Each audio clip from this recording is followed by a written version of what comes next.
বিসমিল্লাহির রহমানির রহিম। আসসালামু আলাইকুম রহমতুল্লাহি বারাকাতু। সম্মানিত দর্শক, আমাকে দেখার জন্য এবং শোনার জন্য আপনাদের স্বাগত। সম্মানিত দর্শক, আমাদের একজন উপদেষ্টা আছেন শারমিন মোর্শেদ। উনি নারী ও শিশু বিষয়ক উপদেষ্টা। তো উনি একটা কথা বলেছেন, কথাটা শুনে আসলে হাসবো নাকি আসলে দুঃখ পাবো বুঝতেছি না। আপনারাই বিচার করেন কথাটা। উনি বলেছেন একজন শিশু বা একজন মেয়ে নারী হয়ে ওঠার আগে তার গায়ে হাত দেওয়াটা কাপুরুষিকতা। কথাটা বুঝতে পেরেছেন আপনারা? আবারও বলছি, একজন মেয়ে হয়ে ওঠার আগেই তার গায়ে হাত দেওয়াটা কাপুরুষিকতা। অর্থাৎ একটা শিশু বাচ্চা, এই শিশু বাচ্চাটা যতক্ষণ পর্যন্ত বড় না হয়, একটা শিশু বাচ্চা অর্থাৎ মেয়ে বাচ্চা যতক্ষণ পর্যন্ত 18 বছর না হয় কিংবা সাবালিকা না হয়, ততক্ষণ পর্যন্ত কেউ গায়ে যদি হাত দেয় তাহলে সেটা কাপুরুষিকতা।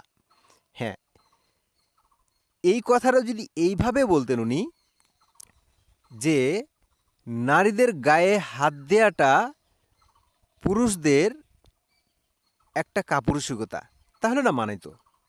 কিন্তু উনি একটা শ্রেণীকে ভাগ করে ফেলেছেন। এই শ্রেণীটাকে ভাগ করতে গিয়ে উনি বলেছেন কি, যে এই শিশুগুলো যতক্ষণ পর্যন্ত শিশু হয়ে আছে তাদের গায়ে হাত দেওয়াটা কাপুরুষিকতা, কিন্তু যারা সাবালিকা হয়ে গেছে তাহলে তাদের গায়ে হাত দেওয়াটা কি তাহলে সুপুরুষের কাজ? আপনারা যেভাবে কথা বলেন, আপনারা আসলে লাগামহীন কিছু কথাবার্তা বলেন আর বিতর্ক তৈরি করেন। একবার চিন্তা করেন তো, আপনি এই কথাটা বলার পরে যারা সাবালিকা, যারা কিনা বিশ্ববিদ্যালয়ে পড়ে, যারা 18 বছরের উপরে, আপনি তাদেরকে কি মেসেজটা দিলেন তাহলে? অর্থাৎ আপনার ভাষ্যমতে এটা বোঝা গেল যে শিশুটি যখন শিশু, তার গায়ে হাত দিলে কাপুরুষিকতা যদি হয়, তাহলে একজন সাবালিকা, 18 বছরের উপরে বিবাহযোগ্য একটা মহিলা কিংবা বিবাহিত একটা মেয়ে মানুষ, তার গায়ে হাত কেউ দেয়, তাকে যদি কেউ ধর্ষণ করতে যায়, তাহলে সেটা হালাল, তাহলে সেটা সুপুরুষের কাজ। এটাই বোঝাতে চাচ্ছেন আপনি? বিষয়টাকে গুলিয়ে ফেলছেন কেন? কথাবার্তা যখন বলবেন তখন একটু জেনে বুঝে কথা বলবেন না? একটা দায়িত্বশীল জায়গা থেকে কথা বলছেন আপনি। আপনারা যা শুরু করেছেন, একটু আমলনামা আপনারা দেখেন। আপনার মন্ত্রণালয়ে এই কয়েকদিন আগে মাগুরার এই বাচ্চাটা, আয়েশা নামক বাচ্চাটা, মাত্র 8 বছর, এই বাচ্চাটাকে ধর্ষণ করে মৃত্যুশয্যায় আজকে লড়ছে। আর 2 বছরের বাচ্চা পর্যন্ত নিরাপদ নয়। এমনকি সোহরাওয়ার্দী উদ্যানে 65 বছরের একজন বৃদ্ধাকে ধর্ষণ করে ফেলে দিয়ে যান। কি একটা একটা অবস্থা নারীদের উপরে, অথচ নারী দিবস চলে গেল গতকালকে।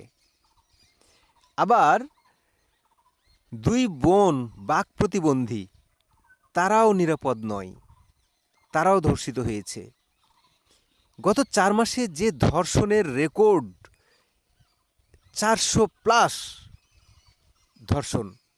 চিন্তা করতে পারেন গত বছর এই সময়ে যেটা ছিল, পুরো বছরের হিসাব নিকাশ করে 100টার মতো ধর্ষণের ঘটনা।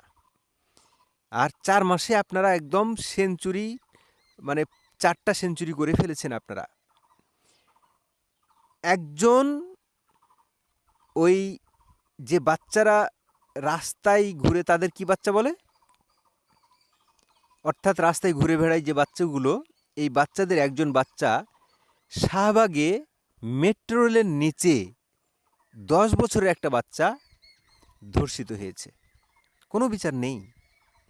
যদিও থাকে তাহলে আমরা বুঝছি না, দেখছি না। কি হচ্ছে এসব? আপনারা যদি না পারেন তাহলে আপনারা ছেড়ে দেন।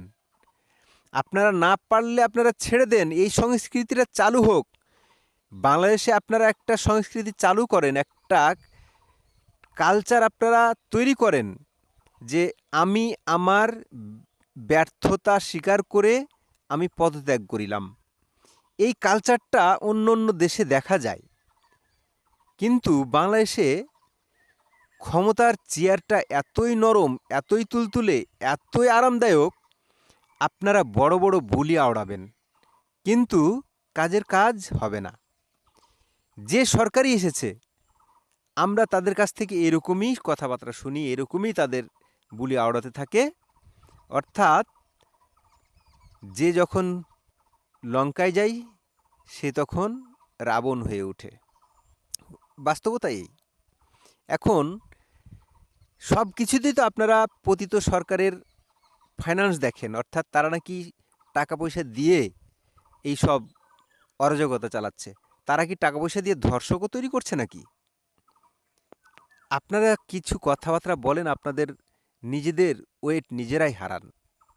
যা হোক, এই বিষয়টি নিয়ে আর কথা বলতে চাই না। আমি শুধু প্রশ্নটা রেখে গেলাম যে একজন শিশু বাচ্চা যদি তার গায়ে হাত দেওয়া যদি কাপুরুষিকতা হয়, তাহলে আপনার কথাই কি এটা বোঝায় যে একজন সাবালিকা নারীরকে ধর্ষণ করা সেটা কি আপনি হালাল বলছেন? সেটা কি আপনি সুপুরুষের কাজ বলছেন? দর্শক, আমার মতামতের সাথে আপনাদের ভিন্নতা থাকতেই পারে। আপনার ভিন্নমতকে আমি রেসপেক্ট করি। সুপ্রিয় দর্শক, চ্যানেলটি নতুন, সাবস্ক্রাইব করে সাথে থাকবেন। দর্শক, কথা হবে অন্য কোনো একটি ভিডিওতে, অন্য কোনো একটা প্রসঙ্গ নিয়ে। এই প্রত্যাশায় ভালো থাকবেন, সুস্থ থাকবেন, একদম সাবধানে থাকবেন, খুবই সাবধানে থাকবেন।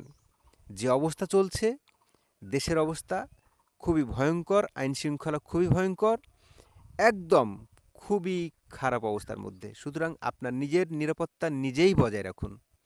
দর্শক, ভালো থাকবেন। আসসালামু আলাইকুম রহমতুল্লাহি ওয়া বারাকাতুহু।